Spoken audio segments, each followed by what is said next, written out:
আসসালামু আলাইকুম, সবাইকে ঈদ উল ফিতরের শুভেচ্ছা ও ভালোবাসা। ঈদ মুবারক।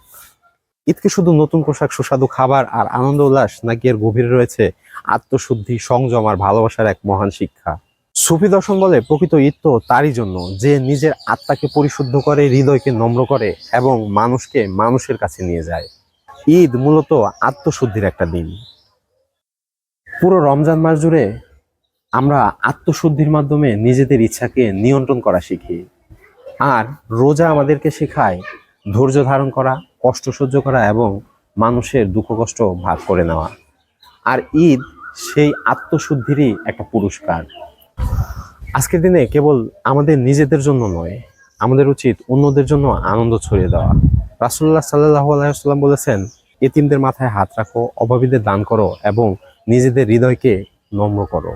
তাই সত্যিকারের ঈদ তখনই হবে যখন আমরা দুঃখী, অসহায় মানুষদের মুখে হাসি ফোটাতে পারবো। আসুন এই ঈদে আমরা মনের ক্ষুদ্রতা, হিংসা, অহংকার দূর করে একে অপরকে ক্ষমা করি এবং নিজেদেরকে আল্লাহর রহমতের জন্য সমর্পণ করি। আর সত্যিকার ঈদ তো তখনই যখন আমাদের আত্মা প্রশান্তিতে ভরে ওঠে এবং আমরা ভালোবাসা দিয়ে চারপাশ আলোকিত করে ফেলি। তো আপনার ঈদ কেমন কাটছে? কিভাবে আপনি ঈদের প্রকৃত শিক্ষা গ্রহণ করেছেন? কমেন্টে জানাতে পারেন। আল্লাহ সবাইকে ভালো রাখুক। আবার আপনাদেরকে জানাই ঈদের শুভেচ্ছা। ঈদ মোবারক।